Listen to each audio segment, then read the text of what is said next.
ଯେତେବେଳେ ଚାହିଁବେ ସେ ନାରୀ ତୁମକୁ ଦବ। ମିଳନ ପାଇଁ ହାତ ଧରିକି ରୁମ୍କୁ ଡାକିବ। କେବଳ ନିଜ ପକେଟରେ ଏହାକୁ ରଖନ୍ତୁ। ସେ ନାରୀ 5 ମିନିଟ୍ରେ ତୁମ ପାଖକୁ ଆସିବ। ଯାହା ଚାହିଁବେ ତାହା କରିବ। ଯଦି ଆପଣ ସୁନ୍ଦରୀରୁ ସୁନ୍ଦରୀ ଝିଅକୁ ପଟେଇବାକୁ ଚାହୁଁଛନ୍ତି, ପଡ଼ିଶା ଘର ସୁନ୍ଦରୀ ଭାଉଜକୁ ପଟେଇବାକୁ ଚାହୁଁଛନ୍ତି, ତାଠାରୁ ନିଜର ମନ ମୁତାବକ କାମ ହାସଲ କରିବାକୁ ଚାହୁଁଛନ୍ତି, ତେବେ ଆଜିର ଏହି ଭିଡ଼ିଓଟି ଆପଣଙ୍କର ଇଚ୍ଛାକୁ ପୂରଣ କରିବ। କେବଳ ଆପଣଙ୍କୁ ନିଜ ପକେଟରେ ଏହି ଜିନିଷ ରଖିବାର ଅଛି। ଗ୍ୟାରେଣ୍ଟି ଦେଉଛି 5 ମିନିଟ୍ରେ ସେ ଝିଅ ହେଉ ବା ପଡ଼ିଶା ଘର ଭାଉଜ ତୁମ ବଶରେ ହେଇଯିବ। ଯାହା ଚାହିଁବେ ତାହା କରିବ। କୌଣସି ପ୍ରକାର ବାଧା ଦେବ ନାହିଁ। ଏହି ବଶୀକରଣ ସାହାଯ୍ୟରେ ହଜାର ହଜାର ଲୋକମାନେ ଲାଭବାନ ହେଇଛନ୍ତି। ନିଜ ପସନ୍ଦର ସୁନ୍ଦରୀରୁ ସୁନ୍ଦରୀ ଝିଅକୁ ମୁହୂର୍ତ୍ତକ ଭିତରେ ପଟେଇ ପାରିଛନ୍ତି। ତେଣୁ ଆପଣ ବି ମୋ କଥା ମାନି ମାତ୍ର ଗୋଟିଏ ଥର ନିଜ ପକେଟରେ ଏହାକୁ ରଖନ୍ତୁ। ଗ୍ୟାରେଣ୍ଟି ଦେଉଛି ଯେଉଁ ଝିଅ ପଟୁନଥିଲା ସେ ଝିଅ ନିଜେ ଆସି ଆପଣଙ୍କ ସହିତ କଥା ହେବ, ଆପଣଙ୍କୁ ଭଲ ପାଉଛି ବୋଲି କହିବ। ଯେଉଁ ବିବାହିତା ନାରୀ ବା ପଡ଼ିଶା ଘର ଭାଉଜକୁ ଆପଣ ଦିନରାତି ଭାବୁଛନ୍ତି, ସିଏ ନିଜେ ଫୋନ୍ କରିବ, ହାତ ଧରିକି ରୁମ୍କୁ ଡାକିବ, ଯାହା ଚାହିଁବେ ତାହା କରିବ। ନମସ୍କାର ଫ୍ରେଣ୍ଡସ୍, ଓଡ଼ିଆ ଫଣ୍ଡା ଚ୍ୟାନେଲକୁ ଆପଣମାନଙ୍କୁ ସ୍ୱାଗତ। ଆଜିର ଏହି ଭିଡ଼ିଓଟିରେ ମୁଁ ଆପଣଙ୍କୁ ଶିଖେଇବି ଆପଣ କିପରି ଘରେ ବସି ବସି ଝିଅ ପଟେଇ ପାରିବେ, ସୁନ୍ଦରୀ ପଡ଼ିଶା ଘର ଭାଉଜକୁ ପଟେଇ ପାରିବେ, ତାଠାରୁ ନିଜର ମନ ମୁତାବକ କାମ ହାସଲ କରିପାରିବେ। ଏହି ବଶୀକରଣ ଦୁନିଆର ସବୁଠାରୁ ଶକ୍ତିଶାଳୀ ବଶୀକରଣ।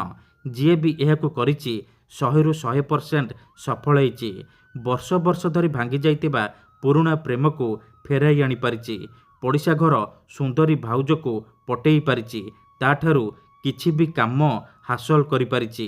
ତେଣୁ ମୋର ଆପଣମାନଙ୍କୁ ଅନୁରୋଧ କି ମନରେ କୌଣସି ଖରାପ ଉଦ୍ଦେଶ୍ୟ କିମ୍ବା କୌଣସି ଖରାପ କାମ ପାଇଁ ଆପଣ ଏହି ବଶୀକରଣକୁ ପ୍ରୟୋଗ କରିବେନି। କାହିଁକି ନା ଏହି ବଶୀକରଣର କୌଣସି ପ୍ରକାର କାଟ ନାହିଁ। ମାତ୍ର ଥରେ ଯେଉଁ ଝିଅ ବା ନାରୀ ଉପରେ ଆପଣ ଏହି ବଶୀକରଣ ପ୍ରୟୋଗ କରିଦେବେ, ଗୋଟିଏ ଥର ପ୍ରୟୋଗ କରିଦେବେ, ସିଏ ସେହି ସମୟଠାରୁ ଆପଣଙ୍କ ଆଡ଼କୁ ଆକର୍ଷିତ ହେବାକୁ ଲାଗିବ, ଆପଣଙ୍କର ଗୁଲାମୀ କରିବ। ଆପଣ ତାକୁ ଯାହା କହିବେ ସିଏ କରିବ। କୌଣସି ପ୍ରକାର ବାଧା ଦେବ ନାହିଁ। କେବଳ ଆପଣଙ୍କୁ ନିଜ ପକେଟରେ ଏହି ଜିନିଷ ରଖିବାର ଅଛି। ତାପରେ ଦେଖିବେ ଚମତ୍କାର। କେତେଥର ଏମିତି ହେଇଥାଏ କି ଆପଣ ଯେଉଁ ଝିଅକୁ ଭଲ ପାଉଛନ୍ତି, ହେଲେ ସେ ଝିଅ ଆପଣଙ୍କୁ ଭଲ ପାଉନି, ଅନ୍ୟ କାହାକୁ ଭଲ ପାଉଛି, ଆଉ ଆପଣ ତା ପଛରେ ଗୋଡ଼େଇ ଗୋଡ଼େଇ ନିଜର ସବୁ ସମୟ ସାରି ସାରିଲେଣି, କିନ୍ତୁ ସେ ଝିଅକୁ ପଟେଇ ପାରୁନାହାନ୍ତି। ଯଦି ଆପଣ ବି ଏହିପରି ପରିସ୍ଥିତିରେ ପଡ଼ିଛନ୍ତି, ଯେତେ ଚେଷ୍ଟା କଲେ ମଧ୍ୟ ସେ ଝିଅକୁ ପଟେଇ ପାରୁନାହାନ୍ତି, ତେବେ ମୋ କଥା ମାନି ମାତ୍ର ଥରେ ନିଜ ପକେଟରେ ଏହାକୁ ରଖନ୍ତୁ। ଗ୍ୟାରେଣ୍ଟି ଦେଉଛି ସେ ଝିଅ ନିଜେ ଆସି ଆପଣଙ୍କର ପାଦ ତଳେ ପଡ଼ିବ, ଆପଣଙ୍କୁ ଭଲ ପାଉଛି ବୋଲି କହିବ। ଆପଣଙ୍କ ପ୍ରେମରେ ଏମିତି ଦିବାନୀ ହେଇଯିବ କି ଆପଣଙ୍କୁ ନ ଦେଖି ଗୋଟେ ମୁହୂର୍ତ୍ତ ବି ରହିପାରିବନି। ଏହି ବଶୀକରଣ ସାହାଯ୍ୟରେ ଆପଣ ଶାଶୁ, ନଣନ୍ଦ, ଦିଅର, ଭାଉଜ କାହାକୁ ବି ନିଜ ବଶରେ କରିପାରିବେ। ତାଠାରୁ ନିଜର ମନ ମୁତାବକ କାମ ହାସଲ କରିପାରିବେ। ତେବେ ଏହି ବଶୀକରଣ ଆପଣ କିପରି କରିବେ, କେମିତି କରିବେ, ଏହାର ପ୍ରୟୋଗ ବିଧି କ'ଣ, ମୁଁ ଆପଣଙ୍କୁ ଶିଖେଇବି। ସମ୍ପୂର୍ଣ୍ଣ ପ୍ରୟୋଗ ବିଧି ଠିକ୍ ଭାବରେ ଶିଖେଇବି। ଜାଣିବା ପାଇଁ ମୋର ଆପଣମାନଙ୍କୁ ଅନୁରୋଧ କି ଆପଣ ଭିଡ଼ିଓଟିକୁ ମୂଳରୁ ଶେଷ ପର୍ଯ୍ୟନ୍ତ ଧ୍ୟାନ ସହିତ ଦେଖନ୍ତୁ। ତେବେ ଯାଇକି ଆପଣ ସମ୍ପୂର୍ଣ୍ଣ ପ୍ରୟୋଗ ବିଧି ଜାଣିପାରିବେ। ଅଧାରୁ ଛାଡ଼ିକି ପଳେଇଲେ କିମ୍ବା କାଟି କାଟି ଦେଖିଲେ ଆପଣ କିଛି ବି ବୁଝିପାରିବେନି। ପରେ କହିବେ, ଗୁରୁଜୀ ଆପଣଙ୍କର ବଶୀକରଣ କାମ କରୁନି। ଦେଖନ୍ତୁ, ବଶୀକରଣ ବିଧି ଜାଣିବା ପୂର୍ବରୁ ଗୋଟିଏ ଛୋଟିଆ କଥା ମନେ ରଖନ୍ତୁ। ବଶୀକରଣ ଏମିତି ସେମିତି କାମ କରେନି। ମନରେ ସମ୍ପୂର୍ଣ୍ଣ ବିଶ୍ୱାସ, ନିଷ୍ଠା ଆଉ ଏକାଗ୍ରତାର ସହିତ ଆପଣଙ୍କୁ ଏହି ବିଧି କରିବାକୁ ପଡ଼ିବ। ତେବେ ଯାଇ ମୁଁ ଆପଣଙ୍କୁ ଗ୍ୟାରେଣ୍ଟି ଦେଉଛି ଆପଣ ଯେଉଁ ଝିଅ ବା ନାରୀକୁ ପଟେଇବାକୁ ଚାହୁଁଛନ୍ତି, ତାକୁ ଅତି ସହଜରେ ପଟେଇ ପାରିବେ।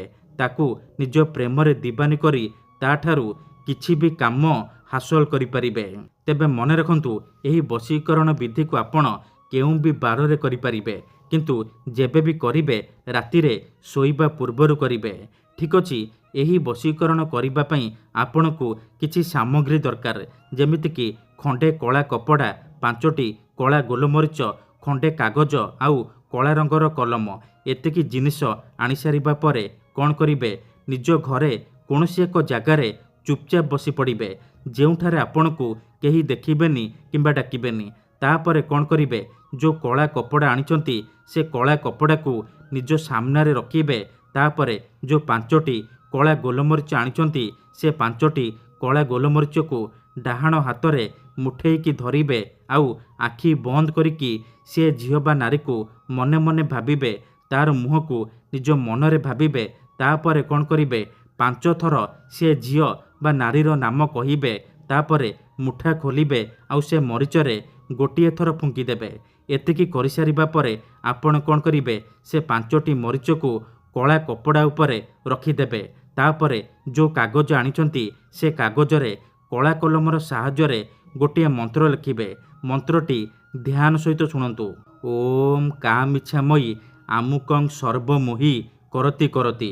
ଆମୁକଂ ଜାଗାରେ ଆପଣ ସେ ଝିଅ ବା ନାରୀର ନାମ ଲେଖିବେ, ଯାହାକୁ ଆପଣ ବଶରେ କରିବାକୁ ଚାହୁଁଛନ୍ତି। କାଗଜରେ ମନ୍ତ୍ର ଲେଖିସାରିବା ପରେ ସେ କାଗଜକୁ ଭଲ ଭାବରେ ମୋଡ଼ିକି କଳା କପଡ଼ା ଉପରେ ରଖିଦେବେ। ଏତିକି କରିସାରିବା ପରେ ସେ କଳା କପଡ଼ାକୁ 3ଟି ଗଣ୍ଠି ପକେଇକି ବାନ୍ଧିଦେବେ। ସେ ଗୋଟିଏ ପୁଟୁଳି ହେଇଯିବ।